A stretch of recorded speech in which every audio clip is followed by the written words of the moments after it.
hello guys स्वागतम জানাইছো মই আন এটা ভিডিও লৈ তো আজি লক্ষ্মী পূজা তো আমাৰ ইয়াতে লক্ষ্মী পূজা কেনেকৈ পালন কৰা হয় তো মই ভিডিওটো সকলো দেখাম তো আপোনালোকে ভিডিও স্ক্ৰিপ্ট নকৰাকৈ চাই থাকিব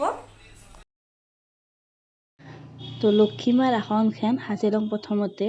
তো তাতে সিন্দুৰ ফটা আইনা ফণি হাৰ খাৰু এনেকৈ দিয়া হৈছে আৰু কলপুলিটো কাষেদি পুতি লৈছোঁ মাটি দি তো তাতে বাটিতকৈ চাউল দুবৰি এনেকৈ তো মই আসনখন মোৰ সাজা হ'ল তো মই ধূপখিনি এতিয়া জ্বলাই লওঁ লক্ষ্মীমাৰ মূৰ্তিটো আনছে তো আমি এতিয়া সেয়া কৰিব যাওঁ লক্ষ্মীমাৰ মূৰ্তিটো ৰৈছে আমাৰ বাটৰ আগত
তাৰপিছত বোমা আছে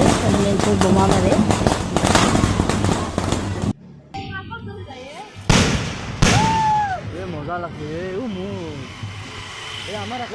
ঘৰতে মা ওচৰৰ আবাহক নাম ধৰছে নাম ধৰি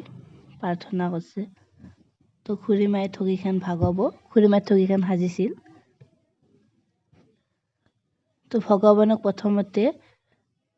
দিলা তো আবাহকো দি কিনে আমাক দিব তো এইবাৰ নাৰিকল আৰু চিৰাত ঠগি খাম তো মই নাৰিকল চিৰাত ঠগি খাই ভাল পাওঁ আমি ৰাতি আমাৰ ইয়াতে ভাত নাখায় ৰুটি পুৰি মানে পৰঠা যি খায় সেই ৰাতি ভাত নচলে তো আমাৰ ঠগি ভাগ আছে তো আমাৰ এতিয়া তাৰমানে খাদ্যখিনি বানাই আছোঁ মই খাদ্যখনো দেখি আছোঁ তো ভিডিওটো চাই থাকক শেষক লগি মই যে কৈছোঁ ৰাতিৰ খানাখিনি তো ৰাতিৰ এই পৰঠা পুৰি ঘুগনি তো আমি কিনে লগাই খাওঁ লক্ষ্মী পূজা আমাৰ ইয়াতে কেনেকৈ পালন কৰা হয় কেনেকৈ মানে কি কি নিয়ম সকলো ভিডিঅ'টোত কৰি দিছোঁ মই তো আপোনালোকৰ যদি চাই ভাল লাগছে তো ভিডিঅ'টো লাইক কৰিব শ্বেয়াৰ কৰিব আৰু ছাবস্ক্ৰাইব কৰি থ'ব আৰু নেক্সট ভিডিঅ'লৈ মই আহি আছোঁ